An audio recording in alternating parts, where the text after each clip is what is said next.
Everyone, welcome back to my channel BU study point. आज हम पढ़ रहे हैं बी फिफ्थ सेमेस्टर के इंग्लिश के पेपर टू फिक्शन की यूनिट 3, जिसका नाम है trend in 20th and 21st century fiction. आज हम इस टॉपिक के अंदर different different type of novels and fictions को कवर करेंगे। तो चलिए स्टार्ट करते हैं। तो सबसे पहला है detective novel. The word detective is taken from detect which means to spy और टू फाइंड आउट। तो देखिए, जो डिटेक्टिव वर्ड है उसको डिटेक्ट से लिया गया है, जिसका अर्थ होता है जासूसी करना या फिर किसी चीज की तलाश करना। It's a mixture of crime fiction and mystery fiction in which an investigator or a detective investigate a crime, often a murder। देखिए, डिटेक्टिव नॉवेल में क्राइम और मिस्ट्री फिक्शन का एक मिक्सचर होता है। मतलब इसमें इन दोनों फिक्शन के एलिमेंट्स जो हैं वो प्रेजेंट होते हैं। इन नॉवेल्स में एक डिटेक्टिव या इन्वेस्टिगेटर होता है, जिसे हम जासूस कहते हैं। वह नॉवेल्स में हो रहे क्राइम को या फिर हो रही मिस्ट्री को इन्वेस्टिगेट करता है, जो कि मर्डर भी हो सकता है। It focuses on solving a mystery or a crime typically through the efforts of a detective। In novels का जो मेन फोकस होता है ना, इन novels का मेन फोकस जो होता है वो क्राइम को सॉल्व करना होता है through the efforts of detective. मतलब कि इन नॉवेल्स में डिटेक्टिव अपनी समझदारी से नॉवल में हुए क्राइम्स या चल रही मिस्ट्री को सॉल्व करता है। Generally detective novels are written in first person point of view. ये जो नॉवेल्स होती हैं ना, डिटेक्टिव नॉवेल्स, इन नॉवेल्स को हमेशा या फिर बहुत आम तौर पर ज़्यादातर इन्हें first person point of view में लिखा जाता है। मतलब इसमें राइटर्स के खुद के नज़रिए से लिखा जाता है। मतलब राइटर के खुद के ओपिनियंस इस नॉवेल में प्रेजेंट होते हैं। Suspense is to be called as a very important element of detective novel. Suspense मतलब कि जो रोमांच होता है उसे डिटेक्टिव नॉवेल का एक बहुत ही इंपॉर्टेंट एलिमेंट माना जाता है। देखिए, ऐसा क्यों है? Because the novels are usually mysterious. इन नॉवेल्स को जो है मिस्टीरियस बनाया जाता है और इन नॉवेल्स में मिस्ट्रीज को सुलझाया जाता है। तो अगर स्टोरी में रोमांच नहीं होगा, हीरो हीरोइंस जो होते हैं मेजर कैरेक्टर, मतलब वो प्रॉब्लम नहीं फेस करेंगे या फिर कोई मिस्ट्री कंफ्यूजिंग नहीं होगी, तो रीडर्स का इंटरेस्ट भी नहीं बढ़ेगा नॉवेल में और ना वो उस नॉवेल को और आगे पढ़ना चाहेंगे। That's why suspense is to be called as an very important element in this kind of novels. The crime or the puzzle must always be solved with logical reasoning at the end of the story or the novel। देखिए, इन novels में क्या होता है कि इन novels में जो भी crime या फिर पजल या फिर मिस्ट्री होती है उसे डिटेक्टिव अपनी लॉजिकल रीजनिंग से जो है स्टोरी के एंड में सॉल्व कर देता है। लॉजिकल रीजनिंग का मतलब होता है तार्किक तर्क। उसी से वो अपनी जो है सोचने समझने की शक्ति से जो है इन नॉवेल्स में सॉल्व की जाती है मिस्ट्री को। The crime must be significant and also attention seeking so that the reader could have interest in the novel। जो स्टोरी में हुआ क्राइम होता है वो हमेशा मीनिंगफुल और अटेंशन सीकिंग होना चाहिए, जो कि रीडर्स का इंटरेस्ट जो है नॉवेल के अंदर बढ़ाए। ना कि उसमें ऐसी सुपरनेचुरल एलिमेंट या फिर कोई ऐसे एलिमेंट इन्वॉल्व हो जो कि रियलिस्टिक ना हो। बिकॉज ये जो नॉवेल्स हैं वो लॉजिकल थिंग्स पर ज़्यादा बेस्ड होती है, ना कि हमारी इमेजिनेटिव थिंग्स पर। जैसे कि सुपरनेचुरल एलिमेंट्स जो होते हैं वो इसमें प्रेजेंट नहीं होते हैं। इसमें जो है लॉजिकल बातें की जाती हैं, सुपरनेचुरल बातें नहीं की जाती हैं कि हम मैजिक को या फिर और भी चीज़ें जो होती हैं उनको इन नॉवेल्स में नहीं जो है इन्वॉल्व करते हैं। These novels are generally episodic. ये जो डिटेक्टिव नॉवेल्स होती हैं इन्हें जनरली एपिसोड्स में लिखा जाता है। मतलब कि स्टोरी को वेरियस पार्ट्स में जो है प्लेस किया जाता है। So we can conclude that detective novel is a novel about a crime in which a crime is introduced, investigated and the culprit is revealed। तो हम कह सकते हैं कि जो नॉवेल होती है, डिटेक्टिव नॉवेल्स, इनका प्लॉट यूजुअली एपिसोडिक होता है, ये तो हमने जान लिया। और हम ये कह सकते हैं कि डिटेक्टिव नॉवेल जो होती है वो एक ऐसी नॉवेल है जिसमें क्राइम पहले इंट्रोड्यूस किया जाता है, फिर डिटेक्टिव उसे इन्वेस्टिगेट करता है और एट द एंड जो है कल्पिट, मतलब कि जो अपराधी है, उसका पता लगा लिया जाता है। तो यही कहलाती है एक detective novel. The Murder in the Rue Morgue is the is the term is termed as the first detective novel written in 1841। दो सॉरी तो जो द मर्डर इन द रू मॉर्ज नॉवेल है उसे फर्स्ट डिटेक्टिव नॉवेल माना जाता है, जिसे 1841 में लिखा गया था। कुछ अदर एग्जाम्पल देख लेते हैं हम। जो कि है शेरलॉक होम्स, जिसे कि सर आर्थर कैनन डॉयल द्वारा लिखा गया है। ये जो मैंने गलती से पॉइंट लगा दिया है, ये आप समझ लीजिएगा कि ये गलत है। हाँ, तो शेरलॉक होम्स को किसने लिखा है? सर आर्थर कैनन डॉयल द्वारा जो है शेरलॉक होम्स लिखी गई है, जो कि काफ़ी फेमस नॉवल है। एक और एग्ज़ाम्पल मैं आपको बता देती हूँ, जो कि है इन द वुड्स, जिसे कि ताना फ्रेंच ने लिखा हुआ है। चलिए अब अपनी दूसरी टाइप ऑफ नॉवल या फिक्शन पर चलते हैं। So the next is science fiction. Science fiction, it's a form of fiction relatively based on scientific knowledge. Its plot, setting, themes etcetera are imaginary. तो जो साइंस फिक्शन होती है, वो ऐसी फॉर्म ऑफ फिक्शन है जो कि साइंटिफिक नॉलेज पर बेस्ड होती है। इसके जो प्लॉट होती हैं, थीम्स होती हैं, सेटिंग्स होती हैं, उसे हमेशा इमेजिनरी बनाया जाता है। मतलब कि जो भी इसकी प्लॉट, थीम्स या सेटिंग होंगी, वो काल्पनिक होंगी, रियलिस्टिक नहीं होती। इसमें काल्पनिक चीज़ों को रखा जाता है, क्योंकि इसमें इमेजिनेशन से चीज़ें बनती हैं, इमेजिनेशन से चीज़ें डेवलप की जाती हैं इन द साइंस। क्योंकि जब हम साइंस फिक्शन पढ़ते हैं, तो उसमें यूजुअली ऐसी बातें की जाती हैं जो फ्यूचर को प्रेडिक्ट करती हैं, कि फ्यूचर में ऐसी चीज़ें होंगी, कार जो है वो उड़कर चलेंगी, ऐसी-ऐसी बातें जो है हमें साइंस फिक्शन में देखने के लिए मिलती हैं। That's why they are called as imaginary. It is also called as sci-fi which suggest something that could happen in future. और देखिए इसे साइ-फाई भी कहते हैं, जिसका अर्थ होता है ऐसी चीज़ें या ऐसी स्थिति जो भविष्य में पॉसिबल हो सकती हैं। मतलब साइंस में तो आप समझ ही सकते हैं ना कि ऐसी ही बातें की जाती हैं जो कि भविष्य में या फिर फ्यूचर में पॉसिबल हो सकती हैं। It's a form of literature which promotes the concept of advance science and technology, space exploration, time travel, universe and etcetera. तो देखिए ये एक ऐसी फॉर्म ऑफ लिटरेचर है जो कि एडवांस साइंस को और एडवांस टेक्नोलॉजी के कॉन्सेप्ट्स को प्रमोट करती है, जैसे कि science exploration, time travel, universe etcetera को जो साइंस फिक्शन है वो प्रमोट करती है। और ज़्यादातर यही टॉपिक हमें इन टाइप की नॉवेल्स की थीम्स में भी देखने के लिए मिलते हैं। It is also called as literature of idea. Science fiction को लिटरेचर ऑफ आइडियाज भी कहा जाता है। क्यों कहा जाता है? Because all the things are imaginative and fictitious but in a scientific way. जो साइफाई है, मैं साइफाई बोलूंगी साइंस फिक्शन को, तो आप समझ लीजिएगा अच्छे से कि science fiction mean sci-fi. Sci-fi को जो है लिटरेचर ऑफ आइडियाज भी कहा जाता है। क्यों कहते हैं ऐसा? क्योंकि इसमें यूज होने वाली सारी चीजें जो होती हैं वो हमेशा इमेजिनेटिव होती हैं, मतलब कि कल्पनाशील होती हैं और फिक्टिशियस होती हैं। मतलब कि काल्पनिक होती हैं और कल्पनाशील होती हैं। लेकिन कैसे होती हैं ये? फिक्टिशियस होती हैं, बट कैसी होती हैं? एक साइंटिफिक वे में होती हैं। ऐसा नहीं कि सुपरनैचुरल एलिमेंट्स को जो है ऐड कर दिया जाता है। इसमें साइंटिफिक वे में जो है बातों को कहा जाता है in the science fiction. It is a genre of literature about imaginary and non supernatural, जैसा कि मैंने आपको भी बताया, non supernatural content like voices of other world, exploration of space, visit of other planet and interplanetary welfare। ये इसके कुछ examples हैं।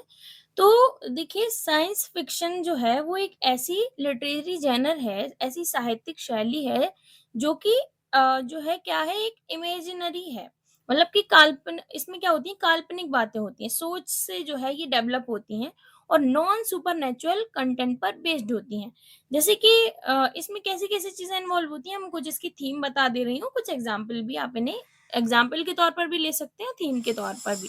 जैसे कि अ, हम यहाँ पर चलते हैं, वॉयजेस ऑफ अदर वर्ल्ड। मतलब कि वॉयजेस मतलब होता है यात्रा। यात्रा कैसी यात्रा? दूसरी दुनिया की यात्राएं करना।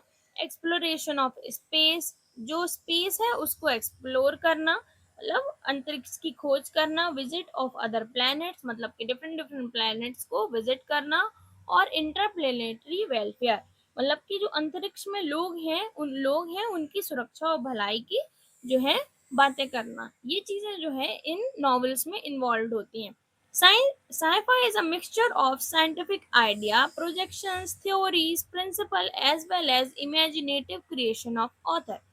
जो साइंस फिक्शन होती है या फिर साइफाई होती है, उसमें हमें साइंटिफिक आइडिया, प्रोजेक्शन, थ्योरीज और जो प्रिंसिपल्स होते हैं इमेजिनेटिव या फिर कल्पनात्मक तौर पर कहानियों में मिलाकर दिखाया जाता है। मतलब कि जो साइंस फिक्शन होती है या फिर साइ-फाई, वो हमें साइंटिफिक आइडियाज़ को, प्रोजेक्शंस को, उसकी थ्योरीज़ को और उससे जो रिलेटेड प्रिंसिपल्स होते हैं, उनको इमेजिनेटिव या फिर कल्पनात्मक तौर पर कहानियों में मिलाकर हमें दिखाते हैं। और कौन दिखाता है हमें? जो कि ऑथर की कल्पना पर आधारित होती हैं और ऑथर ही उन्हें हमें प्रेज़ेंट कर रहा होता है through his novel. It relies heavily on scientific facts which make it different from fantasy. तो देखिए जो साइंस फिक्शन होती है या फिर साइ-फाई होती है वो फैक्ट्स पर आधारित होती है, साइंटिफिक फैक्ट्स पर आधारित होती है और अ, इसमें जो है फैंटेसी का बिल्कुल भी यूज़ नहीं किया जाता है। मतलब कि जो साइंस फ़िक्शन है वो साइंटिफ़िक फैक्ट्स पर ही आधारित होगी। उसका जो कार्य होगा, जो उसका काम है वो हमेशा साइंटिफ़िक फैक्ट्स पर बेस्ड होगा। जो उसमें थीम्स होंगी, जो उसमें प्लॉट रखा जाएगा, उसमें कोई भी जो है फैंटेसी को इन्वॉल्व नहीं किया जाएगा। उसमें जो है तार्किक बातें की जाएँगी, लॉजिकल बातें की जाएँगी। और जो साइंस फिक्शन होती है वो साइंटिफिक फैक्ट्स से जो है जुड़ी होती है और जो फैंटेसी होती है वो कल्पना और जादू पर आधारित होती है। मतलब कि साइंस फिक्शन क्या है? साइंटिफिक फैक्ट पर आधारित है और फैंटेसी कल्पना और जादू पर आधारित होती है। Many times science fiction turns real scientific theories into full sorry into full stories about what is possible or imaginable।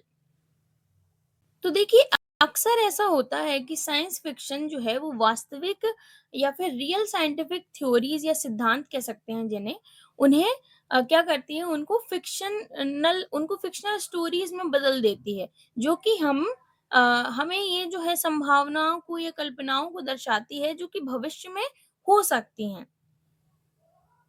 Then आगे है its author use real science to create fictional stories that explores the possible future of mankind and the universe in a way that is both imaginative and realistic। तो देखिए क्या होता है कि mainly science fiction क्या करता है कि वो साइंटिफिक थ्योरीज को कहानियों के फॉर्म में बदल देता है। फिर हमें यह दिखाता है कि क्या पॉसिबल है और क्या इमेजिनेबल है। और इन चीज़ों को हमें ऑथर के पर्सपेक्टिव से दिखाया जाता है क्योंकि ये उसकी खुद की इमेजिनेशन पर बेस्ड होता है। तो क्या होता है इसमें कि जो है पॉसिबल जो हमारा फ्यूचर है या फिर जो ऐसी चीज़ें हैं जो कि इमेजिनेबल है फ्यूचर में, तो वो हमें ऑथर अपनी जो है थिंकिंग के थ्रू अपनी नॉवल के अंदर जो है दर्शाकर हमें दिखाता है in these kind of novels. Mary Shelley is considered to have started science fiction with her book Frankenstein published in 1818। तो देखिए जो मैरी शेली हैं उनको जो है फर्स्ट सॉरी जो मैरी शेली हैं उन्हें ही जो है श्रेय दिया जाता है कि उन्होंने ही साइंस फिक्शन को स्टार्ट किया है। साइंस फिक्शन की जो है सबसे पहली नॉवेल मैरी शेली द्वारा लिखी गई है जिसका नाम है फ्रैंकेस्टाइन जिसे कि 1818 में पब्लिश कराया गया था। तो इन्हें ही जो है श्रेय दिया जाता है साइंस फिक्शन को स्टार्ट करने का। अब हम कुछ अदर एग्जाम्पल देख लेते हैं। पहला है the time machine and the second one is brave new world.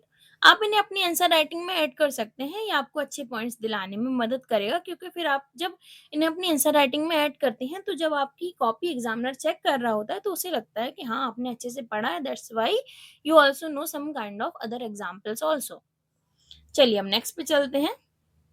Next is mythological fiction. The word mythology is derived from a Greek word mythos means story and logos means speech। तो देखिए जो mythology है वो एक Greek शब्द से जो है मिलकर बनी है जिसमें मैथोस का मतलब होता है स्टोरी एंड लॉजस का मतलब होता है speech. Mythology is a collection of stories about culture, religion, goddesses. It often focuses on specific culture and supernatural characters। देखिए मैं आपको एक चीज क्लियर बता देती हूँ कि जो माइथोलॉजी है उसमें सुपरनेचुरल एलिमेंट हमेशा इन्वॉल्व होते हैं, हमेशा। और जो डिटेक्टिव नॉवेल है, साइंस फिक्शन है, इनमें कभी भी जो है सुपरनेचुरल एलिमेंट्स का इस्तेमाल नहीं किया जाता है। तो ये बात आप थोड़ी क्लियर कर लीजिएगा, क्योंकि सुपरनैचुरल जो है शब्द ये तीनों ही नॉवेल्स में आया है, तीनों ही नॉवेल्स के एक्सप्लेनेशन में आया है, but in a different way. That's why मैंने आपको बता दिया। चलिए अपने टॉपिक पर दोबारा चलते हैं। Mythology is a collection of story. जो माइथोलॉजी है वो कलेक्शन ऑफ स्टोरीज होता है जो कि डिफरेंट डिफरेंट कल्चर, रिलीजन और डिफरेंट डिफरेंट रिलीजन में जो गॉड एंड गॉडेसेस होते हैं उनको दर्शाता है। इसका जो है फोकस क्या होता है, किसी स्पेसिफिक कल्चर और उसके सुपर नेचुरल कैरेक्टर्स को दर्शाने में जो है इसका मेन फोकस होता है। Mythological fiction is a literary genre that combine element of mythology, folklore and fiction to create a unique narrative. तो देखिए mythological fiction एक ऐसा लिटरेरी जेनर है जो कि माइथोलॉजी को, फोकलोरी को और फिक्शंस को जो है मिलाकर एक ऐसा यूनिक नरेटिव क्रिएट करता है जो कि माइथोलॉजिकल फिक्शन कहलाता है। मतलब कि माइथोलॉजिकल फिक्शन जो है वो इन तीनों के मिक्सचर से बना होता है। क्या? Mythology, folklore and fiction. Folklore मतलब होता है जो ट्रेडिशनल लोकल स्टोरीज होती हैं, लोक साहित्य होता है, उसे फोकलोर कहा जाता है। फोकलोरे भी कह सकते हैं आप, कुछ फोकलोर भी कह सकते हैं, प्रोनाउंसिएशन आपका अपने ऊपर बेस्ड है। माइथोलॉजी, फोकलोरे एंड फिक्शन, इन तीनों के एलिमेंट से एक यूनिक नरेटिव क्रिएट किया जाता है जिसे हम माइथोलॉजिकल फिक्शन कहते हैं। Mythological fiction is a rich and diverse genre that draw inspiration from ancient myths, legends and folklore. इसमें एंशिएंट मिथ्स, लेजेंड्स एंड फोकलोरे से जो है इंस्पिरेशन को लिया जाता है while making the mythological fiction, while incorporating fictional element and creative twist। मतलब कि इसमें देखिए क्या होता है, mythological fiction एक रिच और डाइवर्स जेनर है, बहुत ही ज़्यादा रिच है और डाइवर्स जेनर है, जिसमें इंस्पिरेशन कहाँ से ली जाती है। पहली तो देखिए इसमें इंस्पिरेशन ली जाती है एंशिएंट मिथ्स से। एंशिएंट मतलब होता है प्राचीन, मिथ्स मतलब होता है कथाएं। मतलब एंशिएंट कथाएं, काल्पनिक कथाएं, जो पहले की कथाएं होती हैं, प्राचीन कथाएं भी कह सकते हैं आप, और मिथ्स मतलब होता है काल्पनिक कथाएं। प्राचीन काल्पनिक कथाएं जो है एंशिएंट मिथ्स। लेजेंड्स मतलब होता है दंत कथाएं, मतलब कि ट्रेडिशनल जो स्टोरीज होती है ना, जो नॉर्मल बूढ़े लोग हमें सुनाते हैं, या फिर जो मैं आपको कैसे एक्सप्लेन करूं। हाँ, तो वो जो स्ट्रीट डांसर्स होते हैं ना, जैसे पहले जो है कुछ लोग होते थे जो अपना घर ऐसे चलाते थे, जिन्हें हम बंजारास भी कहते हैं, कि वो लोग गाना बजाना करके कुछ स्टोरीज, अपनी लोकल स्टोरीज को प्रेजेंट करके जो है अपनी रोजी रोटी चलाते थे। तो वो लोग क्या गाते थे, वो लेजेंड्स गाते थे, मतलब दंत कथाओं को जो है गाया करते थे, या फिर क्या गाते थे, जो काल्पनिक कथाएँ, प्राचीन काल्पनिक कथाएँ उनको गाया करते थे और उनसे अपना रोज़ी-रोटी चलाते थे। तो वही चीज़ें यहाँ पर दी गई हैं कि जो एंशिएंट मिथ्स हैं, मतलब कि प्राचीन काल्पनिक कथाएँ हैं, और लेजेंड्स मतलब कि दंत कथाएँ हैं, और फोकलोरे। फोकलोरे तो मैं आपको पहले ही बता चुकी हूँ कि जो लोकल स्टोरीज़ हैं, ये मतलब तीनों का मतलब एक जैसा ही है, और इन तीनों को मिलाकर जो है एक क्रिएटिव ट्विस्ट क्रिएट किया जाता है to create a mythological fiction. The character in the mythological fiction are inspired by god, goddesses, heroes, and mythological creature from various culture। जो कैरेक्टर्स होते हैं माइथोलॉजिकल फिक्शन के अंदर, उन्हें जो है वेरियस टाइप्स ऑफ माइथोलॉजीज से लिया जाता है। Different different types of mythologies हैं, जैसा कि कॉमनली आपने जिनका नाम सुना होगा, जैसे हमारी हिंदू माइथोलॉजी हो गई, ग्रीक माइथोलॉजी हो गई, and many others are there. तो उनसे क्या किया जाता है, कैरेक्टर्स को उन्हीं जो है माइथोलॉजी से लिया जाता है। माइथोलॉजी से ही जो है माइथोलॉजिकल फिक्शन की जो कैरेक्टर्स हैं उनको लिया जाता है, या तो वो उनके पूरे सेम कैरेक्टर ले लिए जाते हैं या फिर उनसे इंस्पायर्ड होते हैं। जैसे कि जो गॉड होते हैं, गॉडेसेस होते हैं, उन्हीं से जो है इंस्पायर्ड हीरो हीरोइंस को जो है क्रिएट किया जाता है इन द माइथोलॉजिकल फिक्शन। और जो माइथोलॉजिकल क्रिएचर्स होते हैं उनको भी जो है इनकॉर्पोरेट किया जाता है in this kind of novel from various culture. Some characteristics जान लेते हैं, अब हम कुछ कैरेक्टरिस्टिक्स जान लेते हैं माइथोलॉजिकल फिक्शन की। इसकी जो रूट्स होती हैं वो हमेशा माइथोलॉजिकल होती हैं, मतलब माइथोलॉजिकल रूट्स, कि इसमें जो इंस्पिरेशन होती है वो एंशिएंट मिथ्स, लेजेंड्स और फोकलोरे से ली जाती है, जो कि वेरियस कल्चर से जो है हमें देखने के लिए मिलती है। ये बात मैं आपको पहले ही बता चुकी हूँ। फिर है फिक्शनल ट्विस्ट, मतलब कि इसमें एक फिक्शनल ट्विस्ट होता है कि add a creative spin to original myth, often reminding character, reimagining characters, event और सेटिंग। इसमें क्या होता है कि जो रियल माइथोलॉजी है उसमें एक ट्विस्ट के साथ उसको प्रेजेंट किया जाता है, जिसमें कैरेक्टर्स जो होते हैं, जो रियल कैरेक्टर्स होते हैं, उनको रीइमेजिन किया जाता है, इवेंट्स को रीऑर्गेनाइज किया जाता है और सेटिंग्स को भी चेंज किया जाता है, ताकि एक माइथोलॉजिकल फिक्शन को क्रिएट किया जा सके। नेक्स्ट है fantastical element, incorporates magical and supernatural element which are common in mythology। Fantastical elements मतलब होता है फैंटेसी, फैंटास्टिकल फैंटेसी, मतलब कि इसमें क्या होता है कि मैजिकल और सुपरनेचुरल एलिमेंट को जो है इन्वॉल्व किया जाता है माइथोलॉजी के अंदर, जो कि कॉमन होता है, तो इन्हें ही माइथोलॉजिकल फिक्शन में इनकॉर्पोरेट किया जाता है, मतलब कि इन्वॉल्व किया जाता है, किसको, मैजिक को और सुपरनेचुरल एलिमेंट्स को।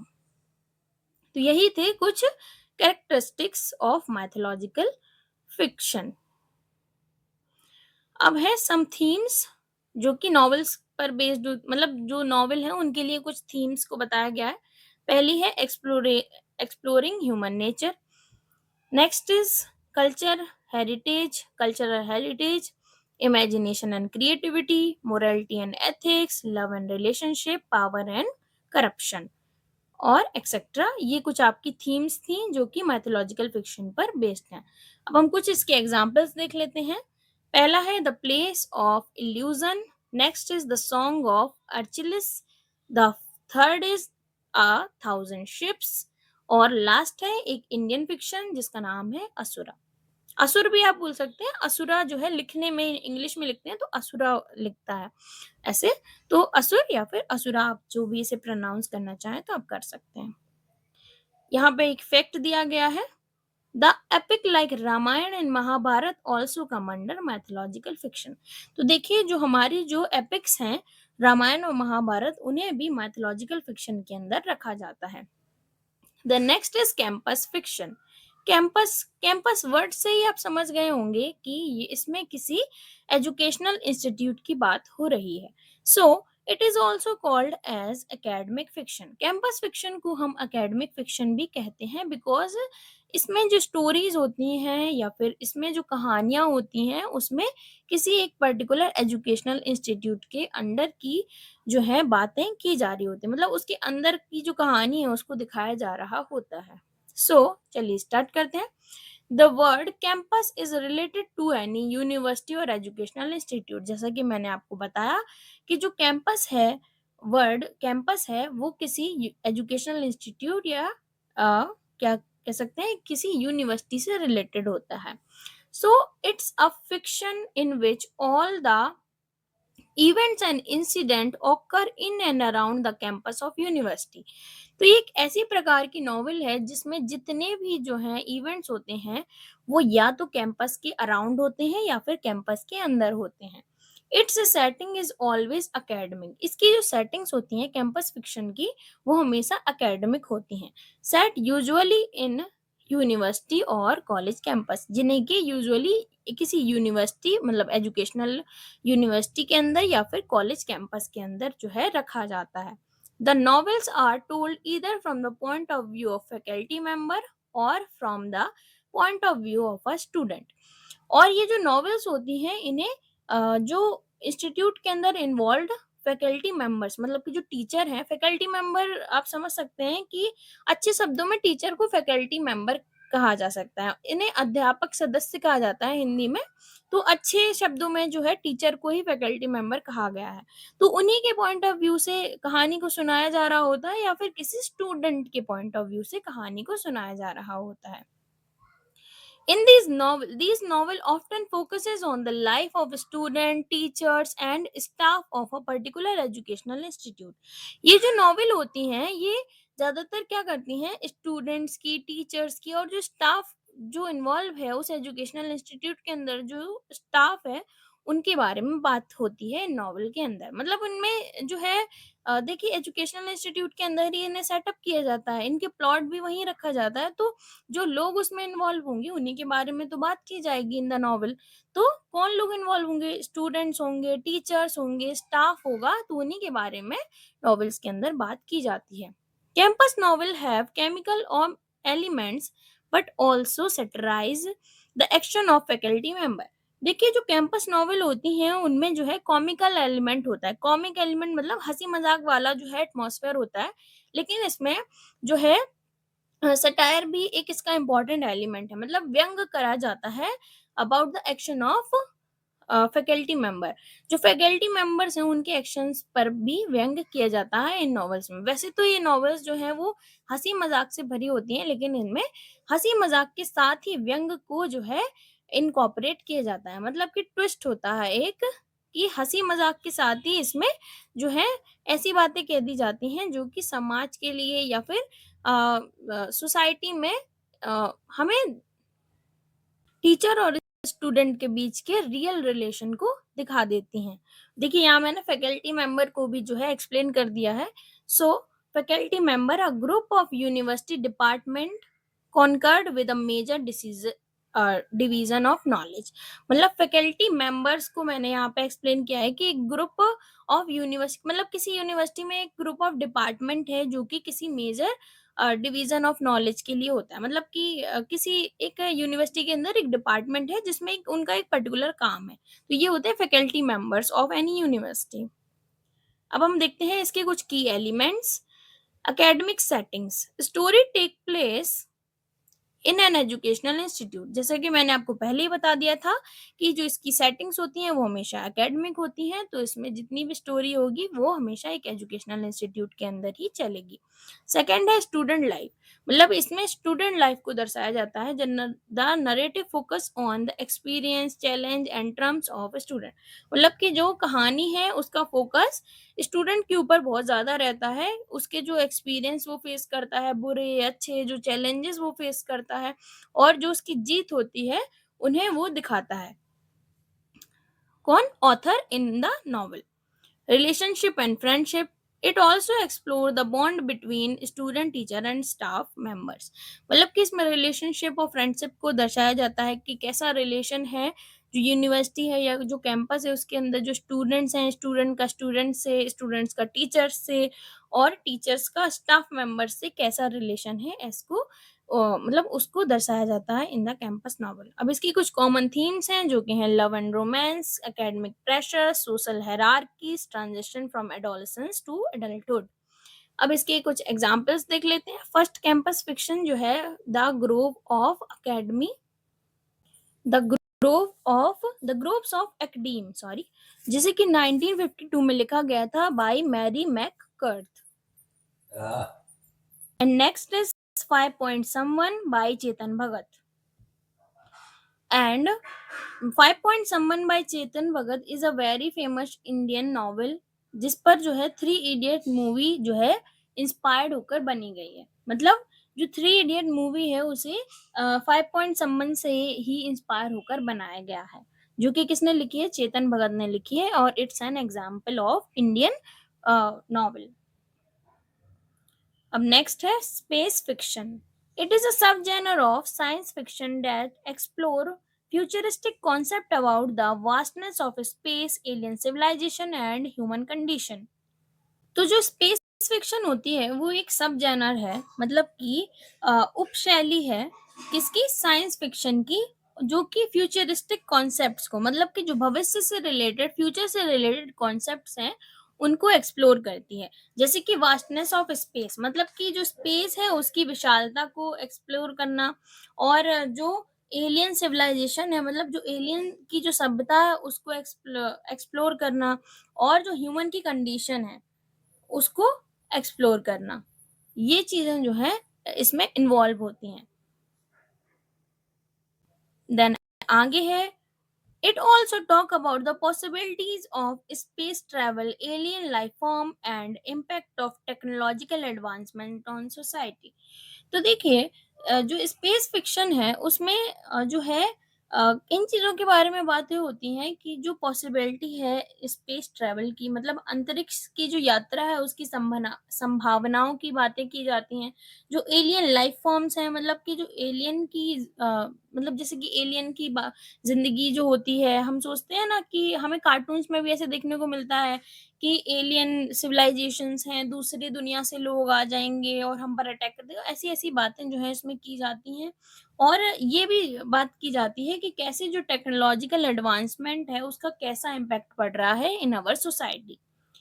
This genre involve this genre involve speculative and imaginative element, मतलब कि ये जो नॉवेल है इसमें जो है काल्पनिक और इमेजिनेटिव, मतलब कि कल्पनाशील एलिमेंट्स को जो है जोड़ा जाता है। इसके अब हम कुछ की एलिमेंट जान लेते हैं, जैसे कि space exploration. Space exploration means involving travelling to other planet, galaxies और डायमेंशंस, मतलब कि स्पेस एक्सप्लोरेशन में क्या इन्वॉल्व होता है कि दूसरी जो प्लैनेट्स हैं उनको ट्रैवल करना, मतलब उन पर ट्रैवल करना, उन पर जाना, और जो गैलेक्सीज और डायमेंशंस हैं उनको नए नए गैलेक्सीज और नए नए डायमेंशंस की खोज करना। नेक्स्ट है एडवांस्ड टेक्नोलॉजीज, मतलब it often talks about the futuristic technologies like artificial intelligence and robotics. ये एआई, देखिए यहाँ आर्टिफिशियल इंटेलिजेंस और एआई सेम ही होता है, मैंने गलती से लिख दिया है। तो इसमें कैसी बातें होती है, इसमें एडवांस टेक्नोलॉजी की बातें की जाती है, मतलब कि जो फ्यूचरिस्टिक टेक्नोलॉजी हैं, जैसे कि आज के ज़माने में हमारे लिए एआई एक कॉमन सी बात है, बट कुछ साल पहले तक एआई जैसी कोई चीज़ ही नहीं होती थी। तो ये हमेशा फ्यूचरिस्टिक टेक्नोलॉजीज़ के बारे में बात करती है, जैसे कि आर्टिफिशियल इंटेलिजेंस एंड रोबोटिक्स। और फिर है एलियन लाइफ फॉर्म्स। इसमें एलियन लाइफ फॉर्म्स की बातें की जाती हैं, जैसे कि exploration of alien life is the most famous and common theme of space fiction. जो स्पेस फिक्शन है उसमें एलियन लाइफ फॉर्म्स की बातें जो है की जाती हैं, और ये सबसे कॉमन थीम भी होती है किसी भी स्पेस फिक्शन के लिए। स्पेस फिक्शन ज्यादातर जो है वो एलियंस पर ही बेस्ड बनती हैं, ये बात यहाँ पर कही जा रही है। इमेजिनेटिव एलिमेंट्स, जो ये नॉवेल्स होती हैं, जो स्पेस फिक्शन जो होती हैं, सॉरी, उनमें क्या किया जाता है, अननोन और अनएक्सप्लेन्ड और फैंटास्टिकल एलिमेंट ऑफ स्पेस को जो है एक्सप्लोर किया जाता है, मतलब कि ऐसी चीज़ों को जिन्हें खोजा नहीं गया है या फिर जिन्हें एक्सप्लेन नहीं किया गया है, या फिर ऐसी चीज़ें जिनके बारे में कोई जानता नहीं है, उन चीज़ों को खोज निकालने का काम या फिर ऐसी चीज़ें बना देने का काम जो है इन नॉवेल्स में किया जाता है, मतलब उसमें इमेजिनेशन का ज़्यादा यूज़ किया जाता है इन द स्पेस फिक्शन। देखिए, अगर आप कंफ्यूज हो रहे हैं तो प्लीज नॉवेल और फिक्शन में कंफ्यूज मत होइए, क्योंकि नॉवेल और मैं नॉवेल भी बोल देती हूँ कभी और फिक्शन भी बोल देती हूँ कभी, तो please don't get confuse too much. और अगर आपको बैकग्राउंड नॉइज आ रही है थोड़ी बहुत तो प्लीज कोऑपरेट कीजिए, मेरे घर के बाहर जो है वो थोड़ा कंस्ट्रक्शन का काम चल रहा है, तो दैट्स वाई कुछ नॉइज आपको सुनने को आ सकती है, तो I am very sorry for that, but मैं उसके लिए कुछ नहीं कर सकती हूँ। चलिए अब हम इसकी कुछ कॉमन थीम्स को देख लेते हैं, जैसे कि exploration and discovery, human nature and society, technology and progress and existential questions. अब कुछ एग्जाम्पल हैं, जैसे कि in the invisible man. Next है अवतार, जो कि एक इंडियन फिक्शन का एग्जाम्पल है। और नेक्स्ट है the Aryabhatta clan. And last जो एग्जाम्पल है वो है मिशन मंगल मूवी, जिसे कि 2019 में बनाया गया था, जो कि एक इंडियन मूवी है। इसे भी हम एक स्पेस फिक्शन का एग्जाम्पल मान सकते हैं, क्योंकि इसमें स्पेस से रिलेटेड बातें होती हैं, जिसमें मिशन कहाँ होता है, मंगल पे जाने के लिए जो है रॉकेट तैयार किया जा रहा होता है। तो ये हमारी थी सारी type of novels and fiction, जिसे हमने अच्छे से कवर कर लिया है। मैंने आपको इन्हें अच्छे से समझा दिया है। अगर आपको वीडियो पसंद आई है तो please like, share and subscribe ज़रूर कीजिएगा। हमारे चैनल बीयू स्टडी पॉइंट को प्लीज़ सब्सक्राइब ज़रूर कीजिए। देखिए, मैं आपके लिए इतने लंबे-लंबे वीडियोज़ बना रही हूँ, तो प्लीज़ आपका सब्सक्राइब करना तो बनता ही है। तो प्लीज़ आप चैनल को सब्सक्राइब कीजिए, लाइक कीजिए। अगर आपको वीडियो और अच्छा लगा है, ज़्यादा ही अच्छा लगा है, तो एक कमेंट भी कर दीजिएगा। और चलिए मिलते हैं नेक्स्ट वीडियो में, तब तक के लिए अगर आपको कोई क्वेश्चन समझ आया है इस वीडियो से रिलेटेड, टॉपिक से रिलेटेड, तो आप मुझे कमेंट सेक्शन में बता सकते हैं। I will try to solve it in the upcoming video. और अपने दोस्तों के साथ भी इस वीडियो को ज़रूर शेयर कीजिएगा। Thank you for watching.